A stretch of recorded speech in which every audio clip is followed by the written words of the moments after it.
What up guys, it's your boy Zeals here. How you guys doing? For those of you checking me out for the first time, make sure you hit the subscribe button if you enjoyed today's journey. For you veterans, welcome back y'all. So before getting into this week's events, I want to promote my tier list real quick. The web version is out if you haven't checked it out already. It's less than a day old. There are recommended stones and artifacts for each hero, and I showed up to 5 and viable comps in the current endgame meta, so make sure you check it out. It has all the tools you need like attack reduce, which heroes have attack steal, energy steal, stuff like that. It's a one source to go, alright? It may just answer some of your questions that I get daily.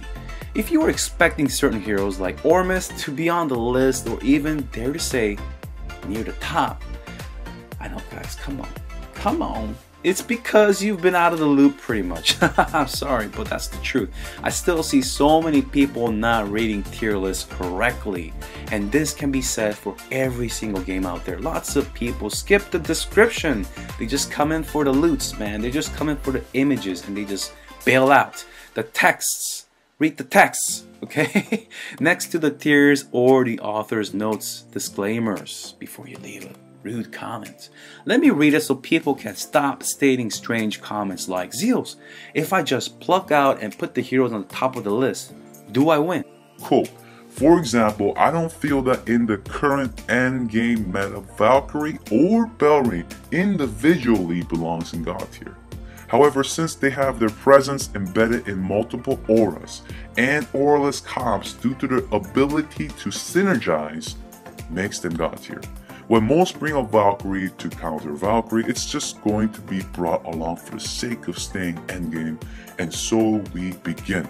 So some heroes on their own are not where they should be, because that's not how this tier list works. It's about how they synergize and how that synergy carries over to that hero and the rest of the team.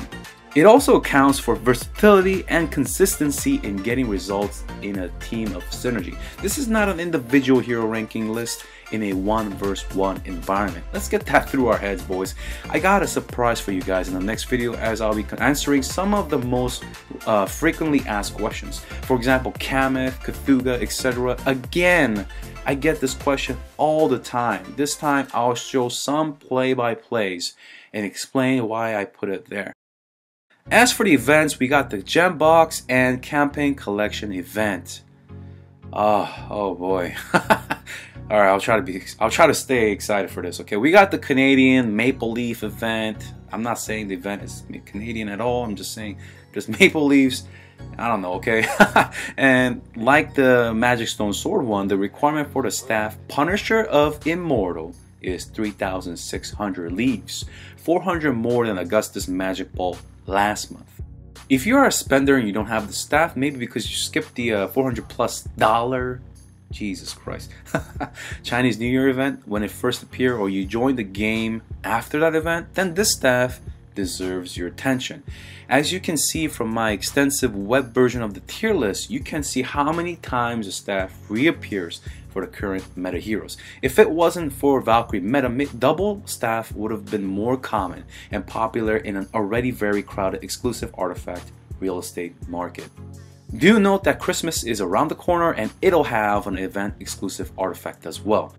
If you're big on trying to push in PVE, having multiples is a sound option, as you will see in a little later in the video. Omnivore and the rest of the heroes offered are great as well. Yo, as for the Gem Box event, all I can say is hot damn! AK box has never looked so sweet. I mean, where do I begin? If it only had Belrain, I would have bought it even though I have 9 copies. Even if it had just 30 glorious relics, I would have bought it. That's half a non-light and dark elite hero. The guild coins for newer players who don't have 3 to 4 techs max, the AK Gem Box is worth it, definitely. Heck, even with the guild tech upgrades being announced, hoarding guild coins is worth it for those that have all 5 techs maxed as well. However, we don't get to choose one, we get all 3. This is insanely powerful chest, guys. If you haven't seen the post-buff rain video, make sure you hit the card on your screen and check her out. She will not disappoint even if you're new and you're in the 5-star meta and you're using her in her 5-star state. With monthly events, you shouldn't be that starved of magic dust, so I cannot really recommend the 5k gem box unless you're a whale and you are desperate for them dusts. The orb deal is also good as well, But seeing as how easy it is to obtain armor through shelter event and orbs requiring only 80 per profitable event, you decide if it's worth it for you. I know there's looping, but you know, it's pretty much out of reach for most players unless you're skipping every other event or unless you're a super whale. So as for me, I don't really ever buy orbs with gems because I get plenty of orbs from PvP. Flamestrike received a rework, and honestly I have mixed feelings. I did hop on my alt account I have abandoned a while back since it has a 10-star Flamestrike. The first passive basically means that when a burn is applied by different heroes, enemy or ally, when someone receives a burn or gives a burn, fuck it, let me put it simply, if there's any burn going on in combat, she gets 1 stack. If an enemy or ally can give 2 burn dots, so let's say some hero gives one of your hero 2 stacks of burn dots, then Flamestrike only gains 1 stack from the first passive. I've seen this stack anywhere from 10s to 40s to 50s, depends on your team and your opponents. And since it's a burn heavy meta at the moment, especially if you run Cthulhu and Valkyrie, she'll ramp this up rather quickly. But the key word is ramp up. And even at 50 stacks, it's 50% attack boost multiplier and 150% skill damage. Remember, skill damage doesn't boost her burn dots, which is a sad face for Cthulhu.